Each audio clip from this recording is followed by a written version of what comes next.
Bon, alors qu'est-ce que vous avez pris pour la vidéo d'Emile?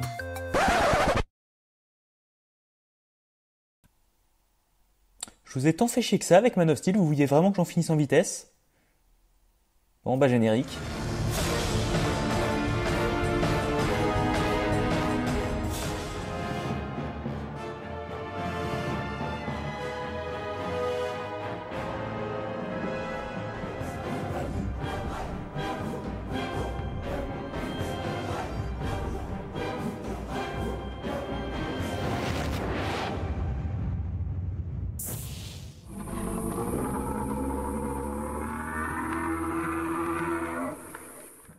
Salut à toutes et à tous, c'est Moss et bienvenue dans une vidéo très spéciale. Oui, je peux me permettre de dire ça puisque c'est une vidéo spéciale anniversaire et palier, puisque nous célébrons les 3 ans de la chaîne et le palier symbolique des 1000 abonnés. Certes, ça en chie depuis déjà quelques mois, mais quand même, je n'allais pas continuer à me toucher la nouille pendant 3000 ans. Alors bien entendu, j'aimerais tous vous remercier pour votre soutien, mais à ce sujet... Merci mec, je reparle de toi à la fin de la vidéo. Ok, j'ai déjà perdu le contrôle de la vidéo, ça s'annonce bien, mais oui, j'y reviendrai plus tard en temps voulu.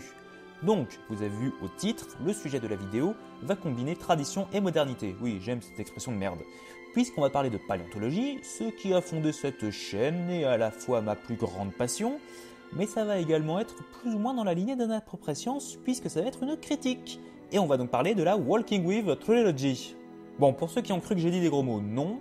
Faut déjà apprendre à parler anglais les gars, mais on parle d'une trilogie de documentaires ayant pour sujet les animaux qui ont peuplé la Terre sur une période s'étalant de 530 millions d'années à 300 000 ans dans le passé. Et si ça vous parle pas direct, et bon français, ça devrait peut-être faire tilt. Eh oui, sur la Terre des dinosaures, des monstres disparus et des géants, ça fait remonter des souvenirs. Hein. Pour certains, une des seules fois où vous avez regardé France 3 dans votre vie. Vous en doutez, j'ai largement de quoi dire là-dessus, donc on va d'abord commencer par replacer les choses dans leur contexte. Et avant même de le faire, je vais préciser d'entrée de jeu que je vais désigner les séries par leur nom anglophone. 4 raisons à ça. Primo, c'est progressivement devenu un réflexe, mais j'ai du mal à parler d'une œuvre en traduisant son nom du moment que je sais son nom original. Deuxio, c'est complètement personnel, mais j'essaie de me familiariser avec l'anglais le plus possible. Tertio, il y a des fois où la trad est certes fidèle, mais où on confond entre les langues, et des fois où faire des erreurs, c'est humain. Et enfin, c'est juste que je trouve le nom anglais est meilleur, tout simplement. Walking with, littéralement marcher avec, je trouve ça plus immersif que sur la terre des. Même si c'est pas une traduction complètement dégueulasse, vu qu'il faut s'adapter aux subtilités de chaque langue, etc., etc. Bon, bref, avant même de parler de la Walking with Trilogy, on va remonter un peu plus loin, parce que j'aime faire du hors-sujet. Il faut savoir que représenter des bestioles éteintes en vidéo, c'est loin d'être le propre de Jurassic Park, vu que ça remonte minimum au début du XXe siècle, que ce soit en dessin animé, par exemple avec Gertie the Dinosaur en 1914, qui apparemment dans l'esprit était un peu un précurseur des Disney. Wikipédia est ton ami. Après en live action, on a eu le premier King Kong de 33, mais surtout en 25, The Lost World, adaptation du roman éponyme du papa de Sherlock Holmes, qui pour l'époque était un putain de chef-d'œuvre scientifique et technique avec ses dinosaures faits en caoutchouc ou en structure métallique recouverte de mousse, le tout animé en stop motion. Alors je passe sur la deuxième partie du siècle parce que j'ai pas vu grand chose et que pour ce que j'en connais, j'ai pas spécialement envie d'en parler. Pour en arriver au pivot Jurassic Park en 93. Je fais un très court aparté sur Jurassic Park. Je pense qu'une bonne partie d'entre vous le savez, mais c'est toujours bon de le rappeler que si le film a fait un énorme carton, c'est l'adaptation du roman du même nom de Michael Crichton, qui s'était beaucoup documenté sur le sujet pour faire son bouquin. J'insiste bien sur le fait que c'est une adaptation, parce que, ce que je me souviens, beaucoup de choses diffèrent de l'œuvre de base qui était très riche en thématiques. Donc je vous recommande grandement de lire le bouquin, même s'il vaut mieux avoir vu le film avant, c'est comme Harry Potter, les bouquins sont quand même largement mieux. Voilà, fin de l'aparté. En même temps, difficile de ne pas passer par là, puisque ça a largement impacté la Walking with Trilogy. Et même de base, quand on parle de dinosaures en vidéo, c'est légèrement compliqué aussi, vu comment ce film a permis une mise à jour ultra brutale de la vision des dinosaures, étant donné que techniquement à l'époque, les dinosaures ultra réalistes en images de synthèse, c'était Dieu descendu sur Terre. Et pour l'exactitude paléontologique, c'était complètement raccord avec son époque. Sauf que ça reste un film de divertissement avant tout, et quand je vois des brachiosaurus comme ça ou encore un T-Rex à 60 à l'heure, j'ai un peu mal au cul, encore que c'est toujours pas vraiment plus pire que les stégosaurus de Jurassic World. Bref, le film est donc un méga carton, et encore aujourd'hui est un pilier de la pop culture, et a au passage déclenché un véritable processus de dinomania qui dure encore aujourd'hui. Il n'y a qu'à voir vos paléotubeurs préférés, on a tous déjà vu Jurassic Park. Pour pas mal d'entre nous, ça nous a conforté dans notre passion, et il y en a même pour certains que ce film est à l'origine du truc. Retour aux années 90, la dinomania est lancée, et ça tombe pile à l'époque où la BBC cherchait à faire un programme paléontologique. Bon, après ma mauvaise foi légendaire me dit que chez la BBC on a eu l'idée après 93, plutôt que ce soit une pure coïncidence, mais comme toujours, j'ai pas la science infuse. Bref, on est en 96 et la BBC charge Tim Haynes de réaliser un pilote pour voir si ça vaut le coup de claquer du fric dans des bestioles qui n'existent plus. Pas du tout un poids énorme sur les épaules. Le seul truc c'est que Haynes le saisit très vite, c'est que faire un documentaire, c'est une super idée, mais si personne le regarde, ça sert pas à grand chose vu comment fonctionne la télé. YouTube, ça n'existait pas encore, et autant Jurassic Park a donné un public très réceptif aux dinosaures, autant au niveau technologie, ce même public a maintenant des attentes ultra élevées, et seules les images de synthèse peuvent rendre des animaux qui n'existent plus crédibles dans des décors naturels filmés de nos jours pour des plans assez larges. Alors ce que je vais dire, ça vient de Wikipédia, donc niveau fiabilité, oui bof, mais apparemment les gars seraient allés voir ILM pour faire les animaux en images de synthèse. ILM, pour situer, c'est une méga boîte de prod d'effets spéciaux aux USA, et c'est eux qui s'étaient justement chargés de faire les dinosaures de Jurassic Park, donc quoi de plus logique que d'aller les voir? Surtout quand ils t'annoncent un devis de 10 000 $ par seconde d'image de synthèse. Juste pour faire mumuse, si on considère qu'on a 6 épisodes d'une demi-heure chacun, auxquels on peut retirer à chaque fois, on va être gentil 5 minutes, le plan contemplatif et l'animatronique, ça nous fait donc 25 x 60, 1500 secondes à animer par épisode. 1500 x 6 pour toute la série. Donc, vous rajoutez à ça, on fait x 10 000 pour avoir le budget. Donc il y en aurait eu dans les 90 millions de budget juste pour les bestioles en images de synthèse. Donc rajoutez les salaires des équipes techniques, le coût des voyages, du matériel de tournage, de la production des effets manuels, éventuellement de la com et de plein d'autres trucs qui me viennent pas direct à l'esprit. Vous en doutez que la BBC aurait jamais accepté de produire cette série. Résultat, Haynes se tourne vers une boîte locale, Framestore Computers, qui accepte le défi. Et finalement, Haynes et son équipe obtiennent le budget pour faire leur pilote et vont se démerder sur les plages de Chypre pour essayer de faire le meilleur taf possible et valider la série. Juste comme ça, le budget était fait pour faire un pilote de 2 minutes. Au final, il en a fait 6. Alors c'est sûr que quand on voit ce que donne le pilote, d'après les quelques extraits dispo dans le bonus du DVD de Monsters, on dirait franchement les CGI dispo gratos sur YouTube. Mais ça pose les bases de ce que va devenir la série, même si effectivement le Streptospondylus, avant, après, effectivement il y a eu de l'upgrade technique. Au final, ça suffit à la BBC et à Discovery Channel, qui autorise la mise en chantier de la série Walking with Dinosaurs, qui va mettre 3 ans à voir le jour. Et au passage, juste pour le lol, la série a apparemment, je dis bien apparemment, gagné un record dans le Guinness Book de 99 de série la plus chère à la minute jamais produite. Mais je divague. La série est un véritable succès à sa apparition puisque contre toute attente de la part de ses créateurs, les audiences se maintiennent au Royaume-Uni sur toute la série. Et dès que la série sort du pays de la Reine d'Angleterre, c'est encore une fois un putain de succès qui défonce tout sur son passage.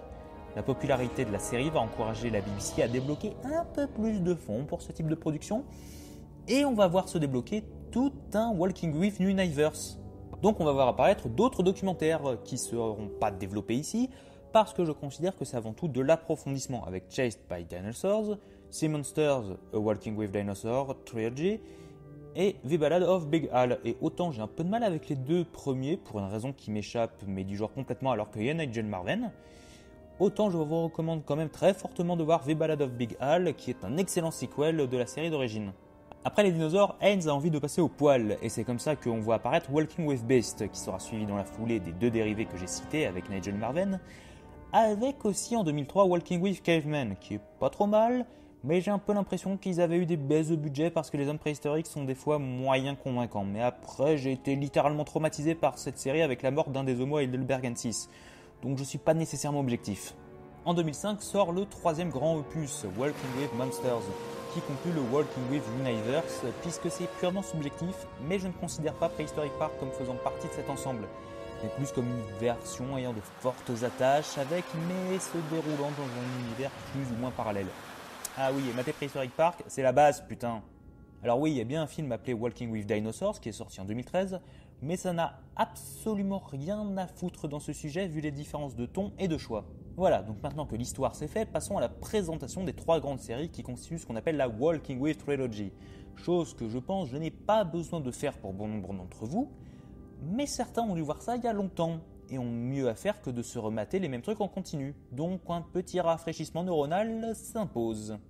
La première à être sortie est donc Walking with Dinosaurs en 1999. La série se divise en 6 épisodes qui montrent chacun un environnement représentatif de l'époque où se déroule l'épisode et retrace l'évolution des dinosaures et de leurs contemporains pendant le Mésozoïque, sur un laps de temps couvrant au total 150 millions d'années.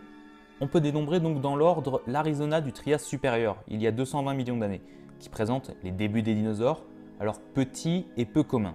Le deuxième épisode se déroule près de 70 millions d'années plus tard, au Jurassique supérieur il y a 152 millions d'années, et prend place dans ce qui deviendra le Colorado. On suit une femelle Diplodocus pendant sa découverte du monde du Jurassique, dominé par les dinosaures géants. Le troisième épisode est assez proche temporellement du précédent puisqu'on est toujours au Jurassique supérieur, il y a 149 millions d'années, mais on se déplace dans l'archipel composant la future Grande-Bretagne. Cette fois-ci, les animaux centraux ne sont pas les dinosaures, mais ce qu'on surnomme vaguement les reptiles marins. Pour le quatrième épisode, on part en voyage puisqu'on suit le périple d'un ornithochérus depuis les côtes sud-américaines jusqu'à la future Espagne. On a un défilé de plusieurs environnements typiques du début du Crétacé inférieur, il y a 127 millions d'années.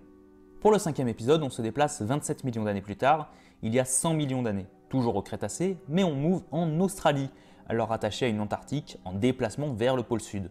On suit pendant une année un clan de Leninasaura, de petits ornithopodes qui vivent sur ces terres toute l'année. Enfin, la série se clôture il y a 65 millions d'années dans le Montana. On voit de nombreux types de dinosaures, mais on suit plus particulièrement une femelle Tyrannosaurus jusqu'à l'extinction qui marque la fin du règne des dinosaures, bien que l'épisode se conclue sur les derniers dinosaures encore en vie aujourd'hui, c'est-à-dire les oiseaux.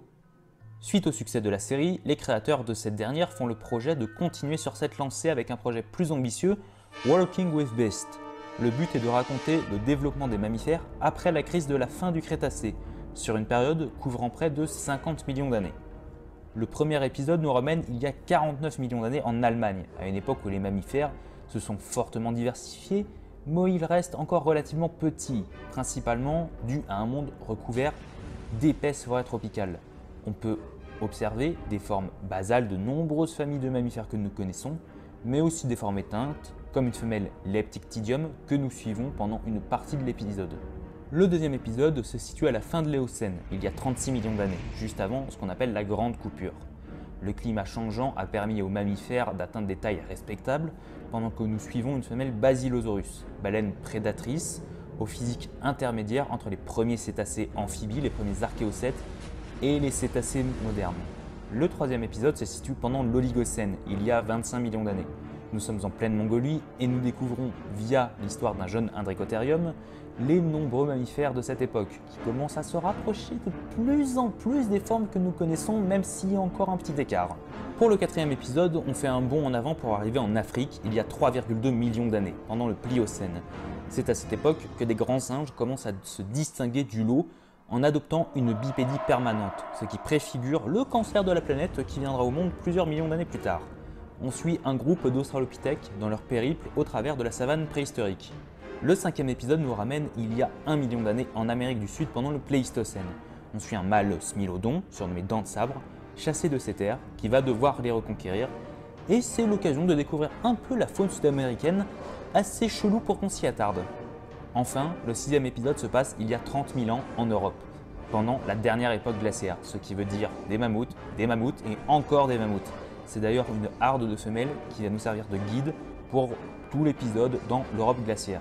Et contre toute attente, de la part des créateurs, ça marche même très bien.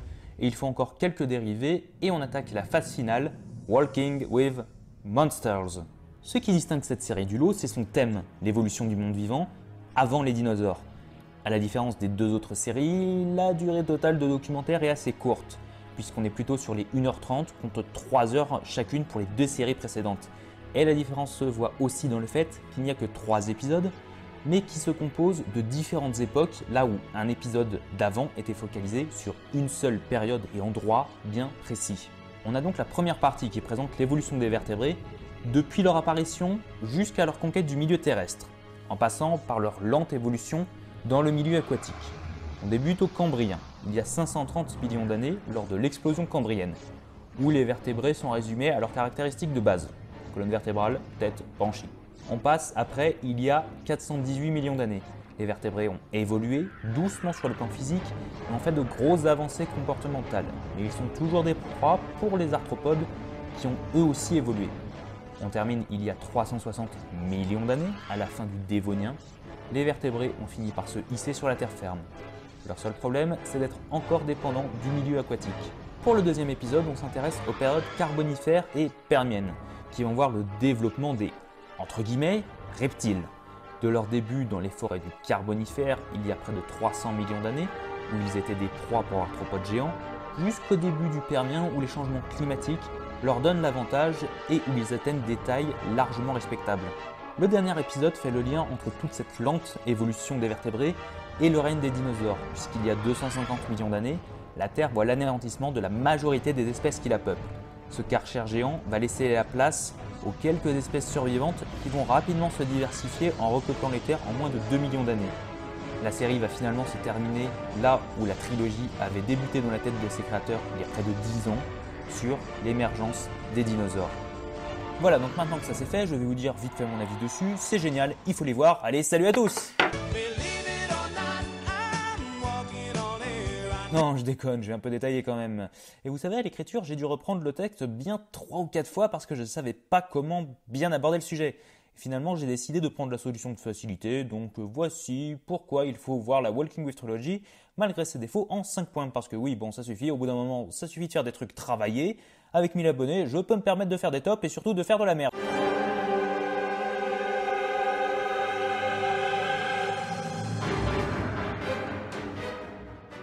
Je vais être honnête, pour un premier point, je me suis pas vraiment cassé le cul, étant donné que c'est assez simple à analyser et que ce sont des déductions qu'on pourrait tous savoir sans forcément faire rentrer dans l'équation nos sentiments personnels. Mais on va faire un truc, c'est que je vais partir du point qui a dû le moins impacter les spectateurs à celui qui est devenu une marque de fabrique de ces séries. Et je m'en vais donc vous parler de tout le travail audio en premier lieu.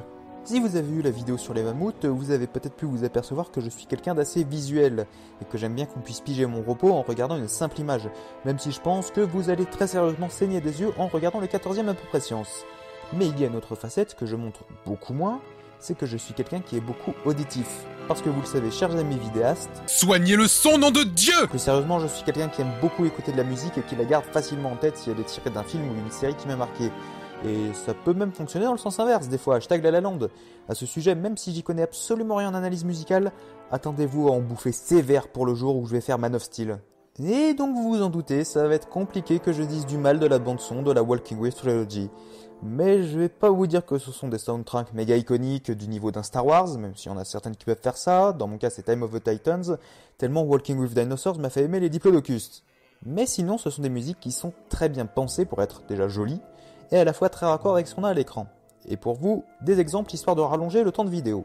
Pour revenir sur Time of the Titans, le thème est assez paisible tout en étant majestueux et impressionnant. Et comme par hasard, on suit une femelle Diplodocus, sauropode de plus de 25 mètres de long à l'âge adulte.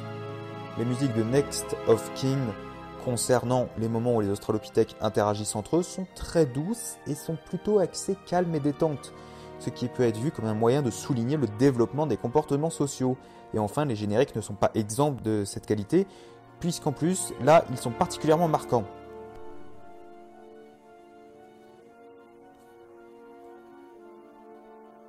Le thème de Walking with Dinosaurs a un côté assez intriguant et menaçant.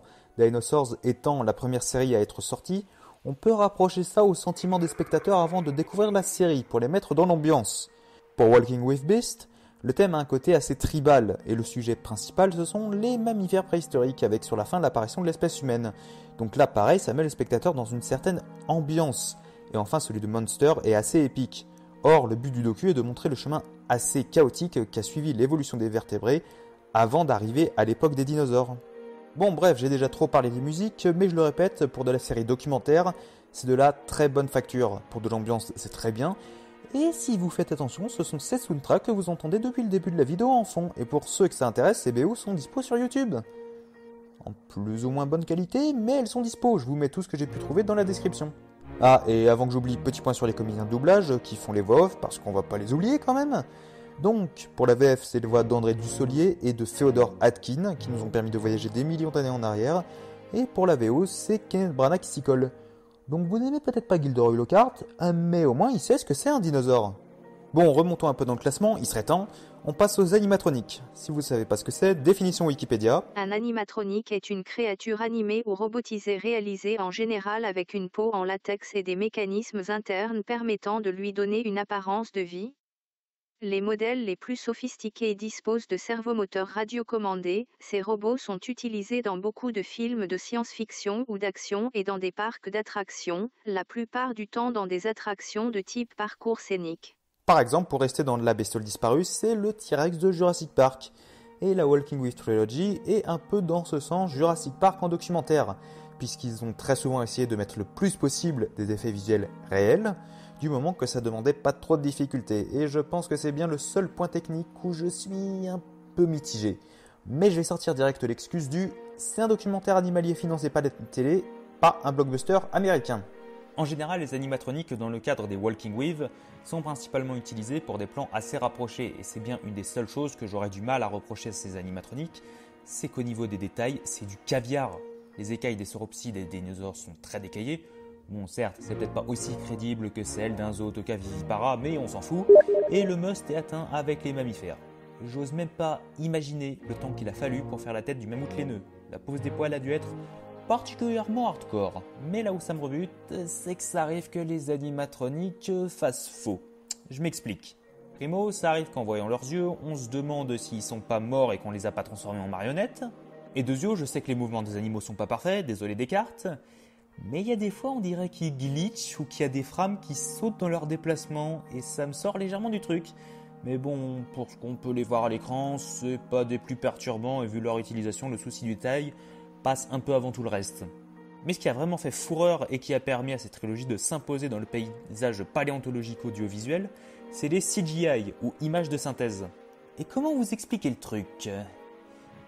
Ok, alors vous voyez que Dinosaurs a un peu moins de 20 ans, Beast a dans la quinzaine et Monsters environ 12 ans. Ce qui fait en sorte que ces CGI sont une force indéniable de ces séries, c'est que pour l'époque, ils étaient extrêmement performants et détaillés. Je vais y revenir, mais ce qui m'éclate encore plus, c'est que dans la majorité, ces effets spéciaux n'ont quasiment pas pris une ride. Alors oui, après on peut commencer à voir apparaître des différences de niveau entre chaque série, mais même en prenant Dinosaurs, il reste largement saisissant et crédible. Moi perso, quand j'ai découvert la première série, je devais peut-être avoir entre 5 et 6 ans, j'ai été complètement ébahi par les Diplodocus, que je continue à penser comme un des meilleurs animaux en CGI sur toute la trilogie. Et de même manière, en termes d'effets spéciaux, le deuxième épisode de Dinosaurs est un des meilleurs qui ait jamais été fait pour moi. Après, au fur et à mesure des séries, le niveau des CGI a considérablement augmenté, puisque si pour le coup les dinosaures étaient juste recouverts d'écailles, donc entre guillemets assez simple à faire, ils scannaient des structures ultra détaillées qui représentaient les motifs de boss et d'écailles à appliquer sur la bestiole, pour les mammifères, ça a été une vraie horreur avec les poils, mais le résultat est tout de même assez saisissant du moment qu'on s'approche pas trop de l'animal. Et le best est atteint avec Monsters, puisqu'on a assez peu d'animatroniques, et que les CGI sont beaucoup plus performants pour combler ça.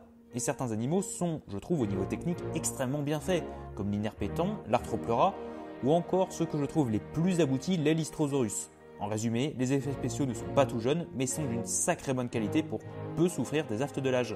Mais bon, quand même, je résiste pas à vous offrir ma petite collection privée de CGI ratés. Oula, ok, bonjour l'Uncanny Valley. Ah, une cinématique de PS1 vient de surgir face à la caméra. C'est moi ou le brachiosaure a le cou à moitié transparent dans le paysage ? Oh, ça doit faire mal dans le vide les épines. Non mais désolé chaton, mais là non, c'est... On le voit que t'es en image de synthèse, non.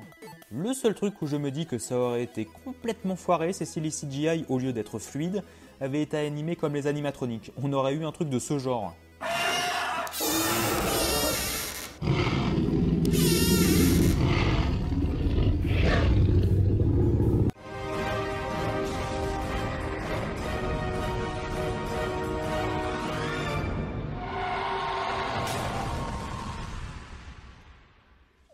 Bon, sachant que ce sont des séries qui montrent des animaux éteints, je pense que le lien avec la paléontologie était un peu à prévoir dans mes angles d'attaque, et je pense que c'est celui où je vais être le moins sympa.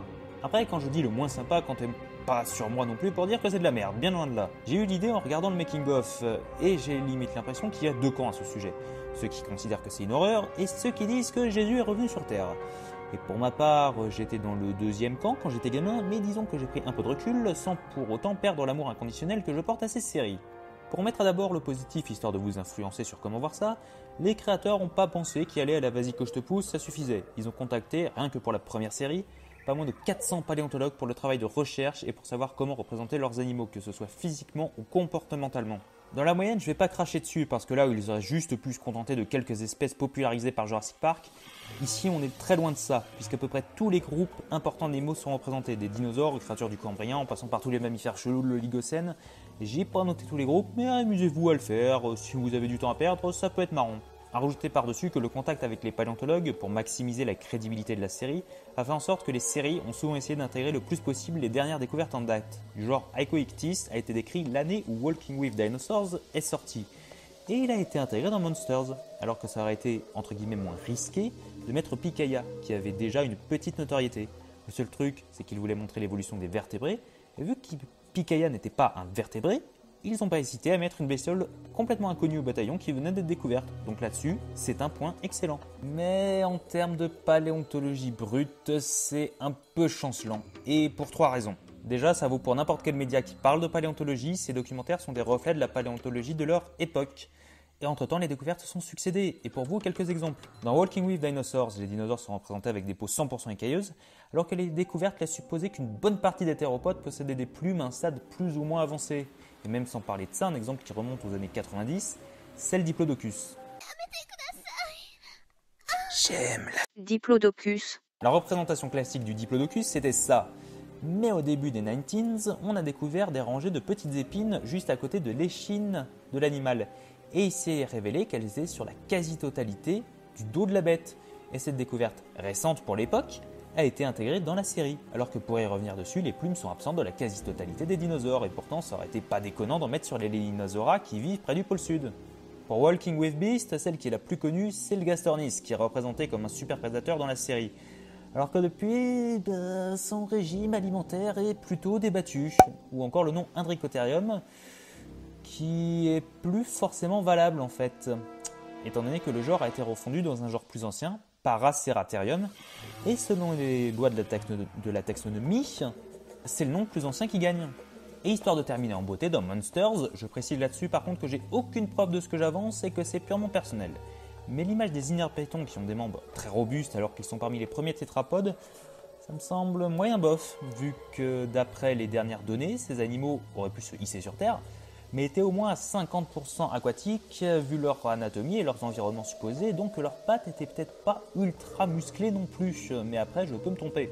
Le deuxième niveau, c'est bof, est plus spécifique à la série, et je vais en parler dans le troisième grand point, c'est que si vous cherchiez une série ultra pointue en paléontologie, vous aurez une mention bien, mais pour les félicitations du jury, je vous recommande plutôt d'aller voir ces chaînes. Si je dis ça, c'est qu'autant certains épisodes peuvent avoir les félicitations du jury, et que dans sa majorité, Monsters a fait un travail assez exceptionnel parce que j'ai presque pas vu de couilles dans le détail, même s'il y en a, j'en suis sûr.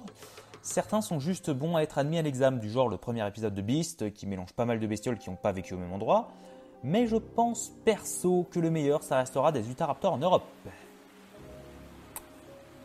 J'avoue, il y avait du skill, mais de manière générale, le 4e épisode de Dinosaurs est celui qui est le pire en paléontologie avec ce genre de trucs et les avancées scientifiques depuis 99.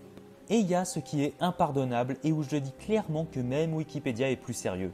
C'est rare, mais ça arrive. Là non plus, j'ai pas tout compté, mais pour le seul exemple que j'ai envie de vous partager, on va faire un instant logique.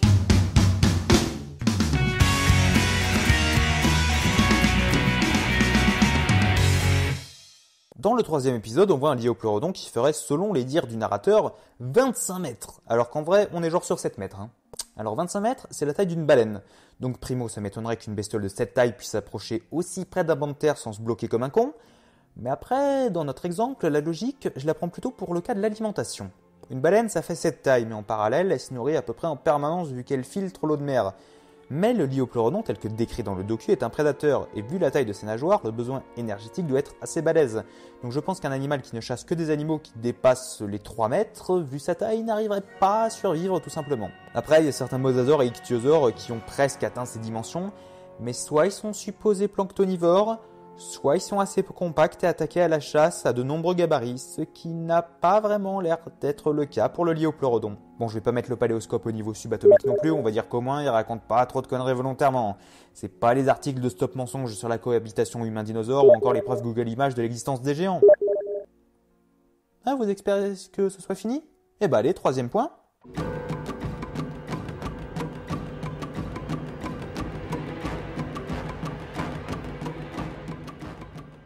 Quand je disais que ces séries pouvaient parfois être un peu chancelantes en termes de paléontologie brute, je maintiens mes propos. Mais paradoxalement, c'est également leur plus gros point fort puisque ça permet une immersion totale dans ces docus. Permettre aux gonzes lambda de s'immerger dans des mondes disparus depuis des millions d'années presque sans rapport avec son quotidien, c'est pas le défi le plus facile à relever. Mais c'est principalement via 2 points que la BBC a réussi à passer le test de présenter de la paléo de manière assez simplexe. Première chose, les trames narratives des épisodes. Parce que si pour autant sur YouTube vous pouvez être habitué à des vidéos assez précises et riches en informations, vous arrivez à tenir 3/4 d'heure sur les synapses parce que vous aimez ça. Mais le commun des mortels, lui, il n'y arrive pas. Et il a besoin qu'on l'amène au point où il accroche. Et il se laisse porter par le docu. Et c'est donc là que rentre en scène le drama. On n'est pas dans le style drama d'Emily the Way, mais plutôt dans l'élaboration d'histoires qui se basent sur ce que l'on suppose de ces bestioles, et à partir de ça permettre une accroche émotionnelle. Ça fait plein de mots compliqués, mais en français brut, ça veut juste dire que les histoires de chaque épisode sont faites de telle sorte à garder le spectateur dans le truc et à lui faire ressentir des émotions pour le plonger dans ce qu'il a devant les yeux. Et ça me permet d'enquiller sur le deuxième facteur d'immersion, la crédibilité. Et pour ouvrir le sujet, je vais juste faire une remarque sur une grosse critique qui a été faite sur la série, qui était de transformer des spéculations en faits concernant les comportements des animaux. Et je vais juste répondre simplement que ça allait être compliqué de faire un documentaire animalier en montrant juste des cailloux, certes magnifiques dans des collections du muséum, et que du moment que tu représentes des animaux éteints en chair et en os, bah c'est de la spéculation. La spéculation qui est un travail scientifique, putain de compliqué et tout ça, que je respecte et tout ça, mais qui reste de la spéculation libre d'évoluer n'importe quand. Après, les créateurs se sont justifiés en disant que c'était sous-estimer l'intelligence des spectateurs. J'irai pas jusqu'à dire qu'ils ont complètement raison, mais le but était, ce que je viens de dire, de faire un documentaire animalier. Sauf que si ça avait été ça,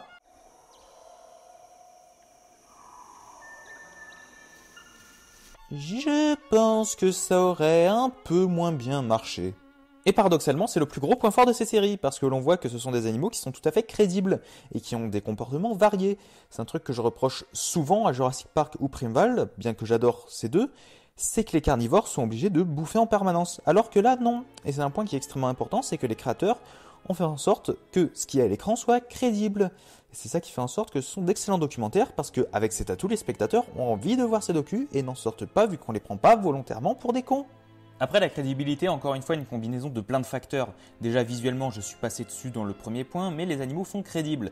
Au niveau des sons, les cris des animaux n'ont pas été étudiés pour être impressionnants, mais être crédibles, encore une fois. Comme seul argument, j'ai le fait que les 2 petits T-Rex à la fin de Dinosaurs qui piaillent ont réveillé mon chien, alors que les dinos de Jurassic Park à plein volume, ils en avaient rien à foutre. Je sais, c'est pas comme ça que je vais vous convaincre, mais de toute façon, au moins 80% d'entre vous qui me regardez avaient déjà vu cette série et n'avaient pas besoin d'être convaincus. Un truc vite fait qui a aidé aussi, c'est le fait que les animaux évoluent dans des environnements réels.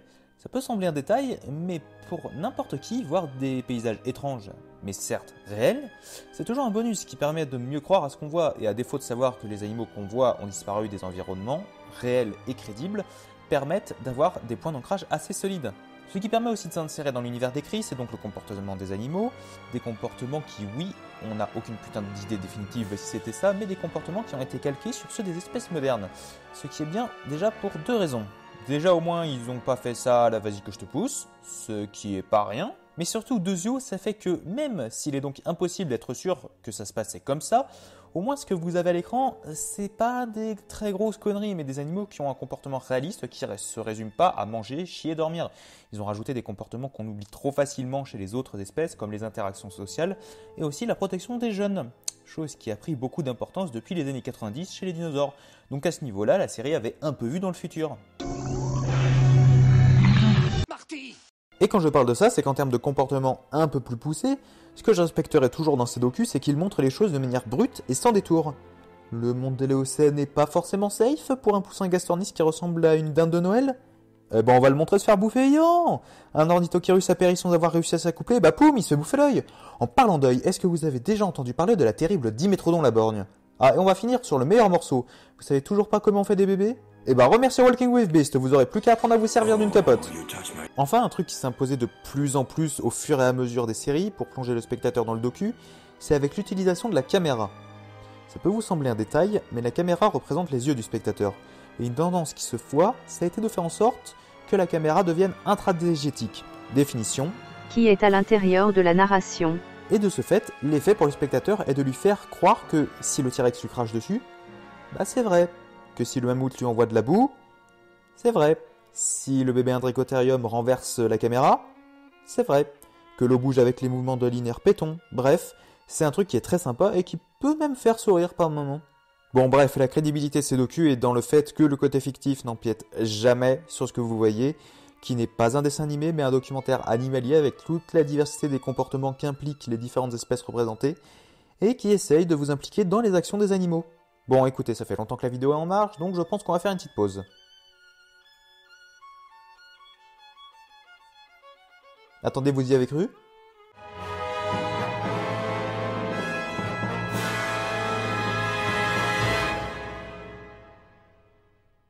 L'accessibilité, c'est un peu vague comme terme, mais je vais aborder le sujet par étapes.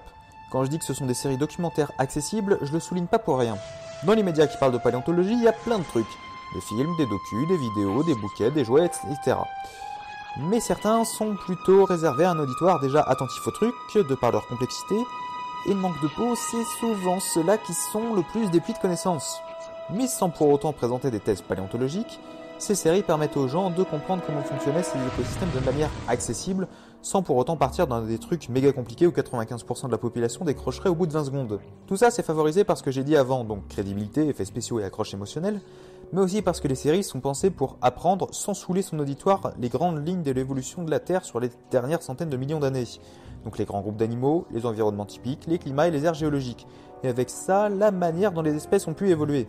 De manière générale, pour faire ça, on joue beaucoup sur les environnements pour que les spectateurs puissent voir face à quelles contraintes ou ressources les animaux ont dû s'adapter pour constituer cette belle et grande famille du monde vivant.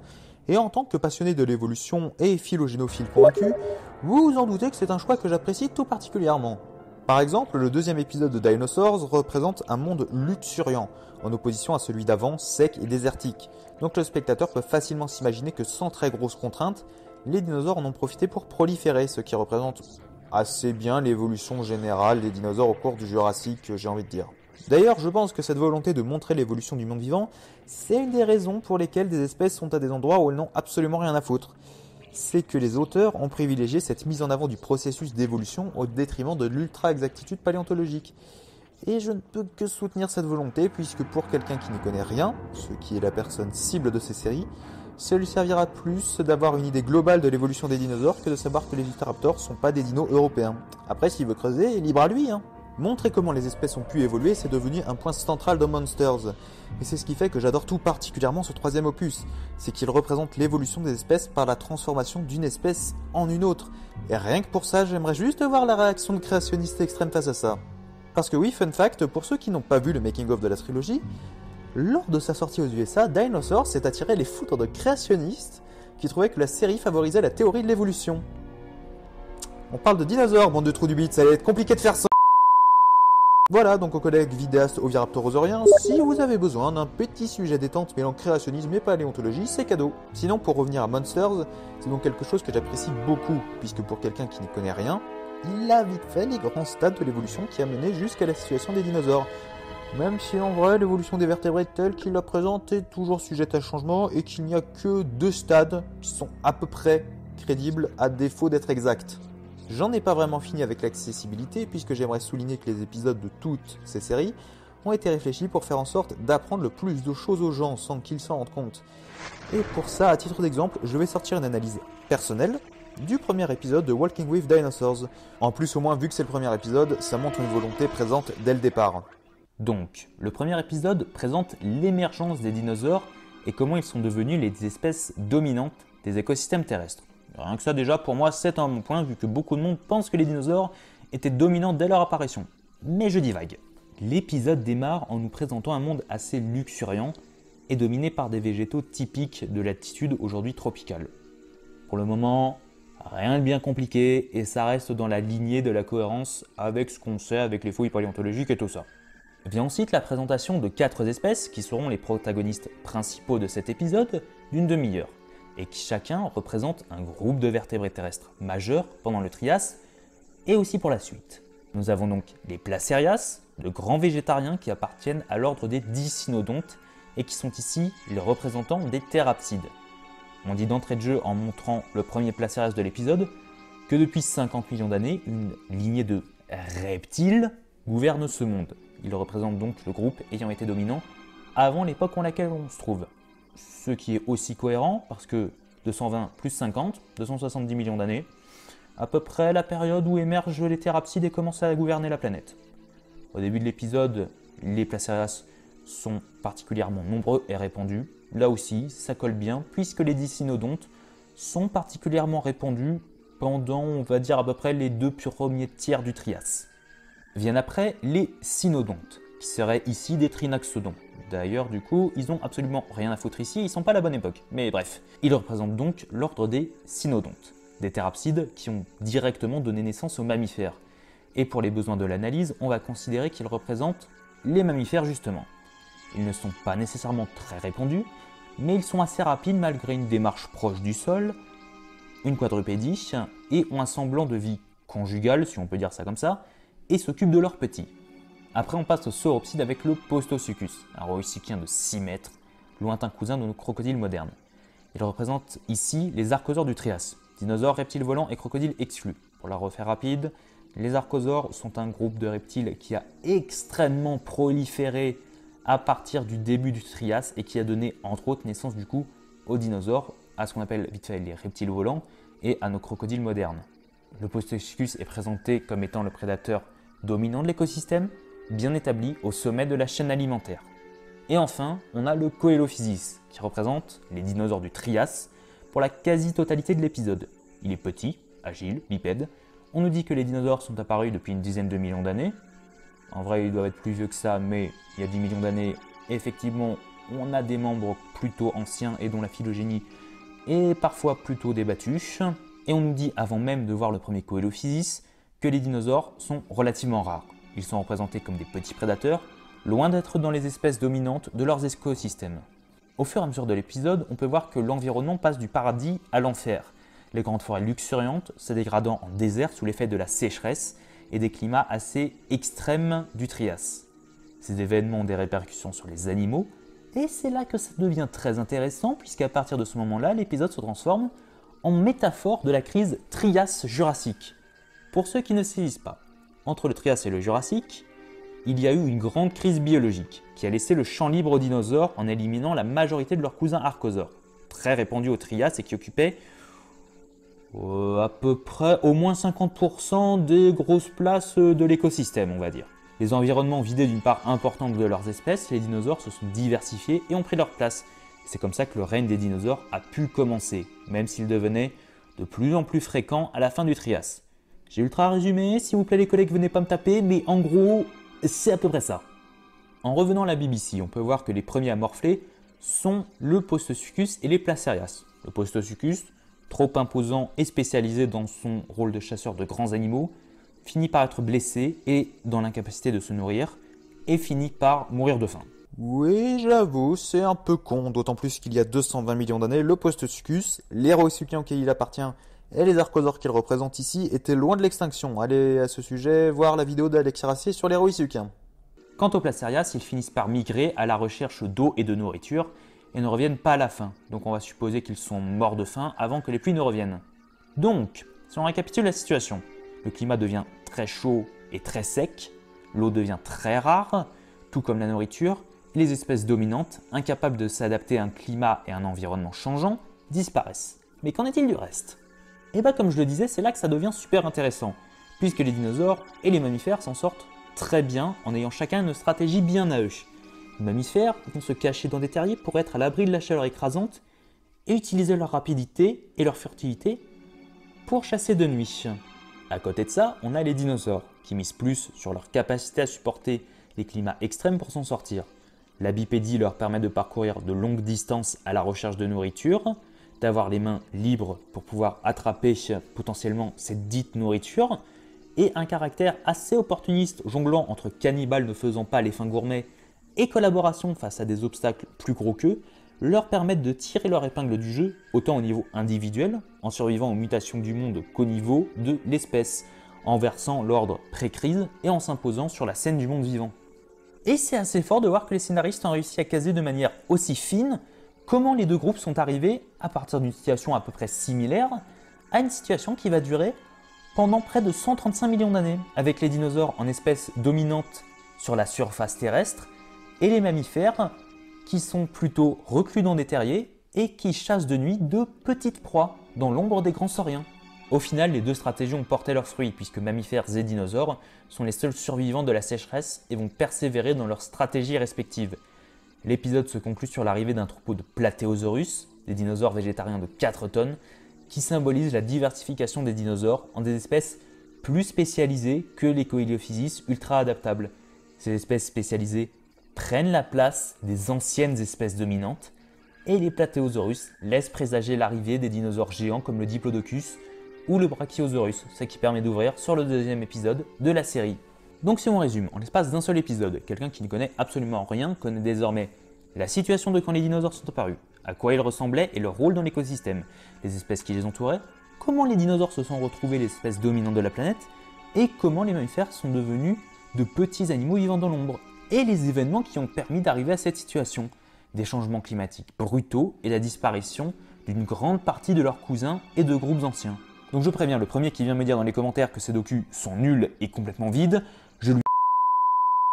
Voilà, donc ça a pris énormément de temps, il y a de très fortes chances que j'ai dit des conneries, mais pensez que c'est une analyse qui est de un personnel, il y a de très fortes chances que vous ne soyez pas d'accord avec ou que vous ayez un autre point de vue, et si vous voulez discuter de ça dans les commentaires, je suis ouvert à la discussion. Et je vous l'ai dit, en termes de paléontologie brute, c'est loin d'être les meilleurs documentaires de tous les temps, mais pour comprendre comment dans sa globalité le monde a évolué avant que nous ne rentrions en scène, c'est juste des docus d'exception. Et vous en avez un exemple avec ce que je viens de vous dire, et qui brasse énormément de choses en seulement 30 minutes et sans prise de tête. Donc imaginez ce que ça donne si on rassemble toute la trilogie.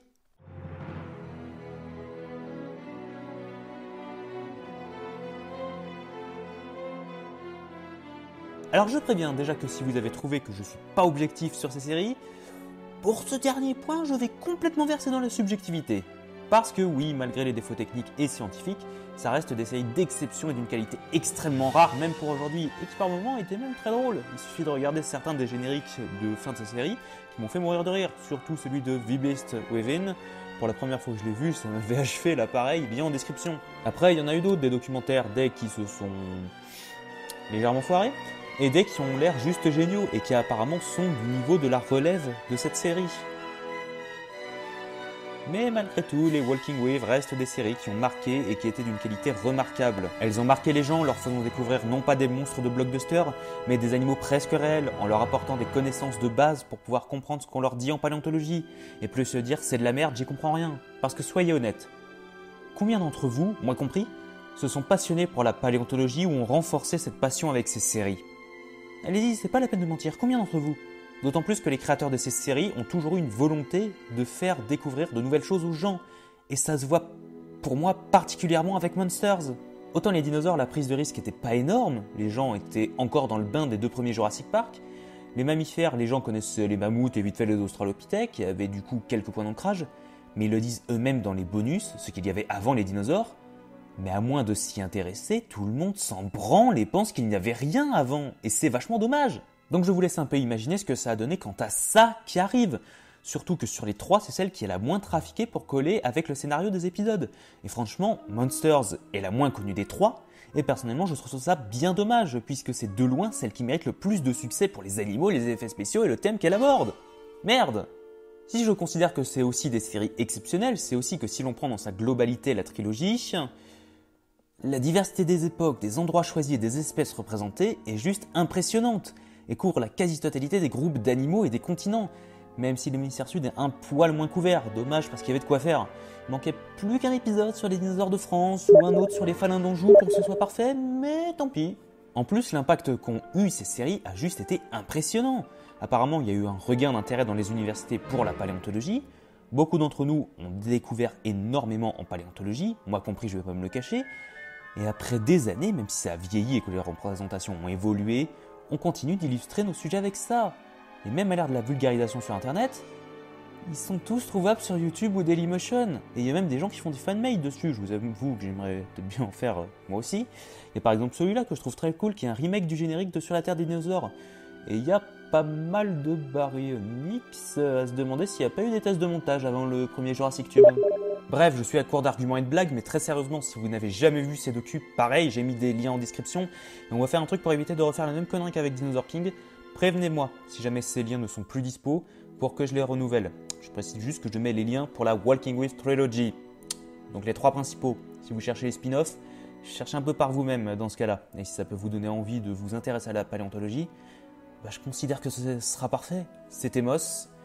Vous connaissez tous les jolis petits machins à côté de moi. Et salut à toutes et à tous. Quoi, vous êtes encore là? La vidéo est finie les gars, vous pouvez partir hein. Bon. Je vais être honnête avec vous. Vous savez, il y a 3 ans, jour pour jour, le 25 août 2014, il y avait une vidéo Diaporama qui popait sur YouTube, en même temps qu'une petite chaîne au nom décidée dans la foulée, de même que son avatar, un dessin absolument dégueulasse. Et puis d'autres vidéos avec la voix de ce gogol de 14-15 ans se sont rajoutées. Il y a un moment où il a failli arrêter, mais à un moment il a découvert une certaine émission qui lui a inspiré quelque chose de nouveau. Et il a fait ce quelque chose. Ça a été un vrai défi pour lui, fallait montrer sa tête, fallait changer de sujet, mais ça a plu. À partir de ce moment-là, il a commencé à rencontrer des gens incroyables et il continuait dans sa lancée, trouvant un réel plaisir à faire ce qu'il faisait. Et 1 an après, il avait atteint les 50 abonnés. Encore 1 an plus tard, il avait atteint les 430 abonnés. Et entre-temps, il avait toujours fait plus de rencontres, des gens adorables, un public qui ne le jugeait pas comme des cons et qui était intéressé par ce qu'il pouvait avoir à dire. Il était heureux pour une fois, dans un état de bonheur stable. Il a continué ses vidéos en se donnant à fond, soutenu par des parents, certes pas ultimement parfaits, mais exceptionnels, le soutenant dans ses projets. Il a continué malgré les soucis qu'il a pu avoir, heureux de pouvoir agir peut-être positivement sur les autres sans qu'il n'ait à se réprimer. Il a eu au passage une classe de première terminale exceptionnelle, qu'il serait bien incapable d'oublier même s'il le voulait. Il a continué à s'éclater, à faire ce qu'il voulait. Aujourd'hui, il se prépare à commencer son cursus post-bac pour devenir paléontologue, le métier qu'il voulait depuis ses 3 ans. Et en l'espace de justement 3 ans, depuis le 25 août 2014, sa chaîne a atteint les 1000 abonnés. Un palier certes comme un autre, mais un palier symbolique. Et tout ça, toutes ces conneries que j'ai pu faire, c'est grâce à vous, mes potes, mes collègues vidéastes, le public toujours plus nombreux, ma famille, maman, papa, tout ça, c'est grâce à votre soutien, votre aide, vos conseils que ça existe. C'est grâce à tout ça que d'un petit garçon mal dans sa peau, j'ai pu passer à quelqu'un d'épanoui qui, à défaut de faire ce qu'il faut, fait ce qu'il aime pour aller plus loin dans ses délires. Et pour ça, vous tous qui regardez la vidéo, je vous remercierai jamais assez. C'était Moss. Merci pour ces 3 ans, merci pour les 1000 abonnés. Tout ça est loin d'être fini. Salut à toutes et à tous!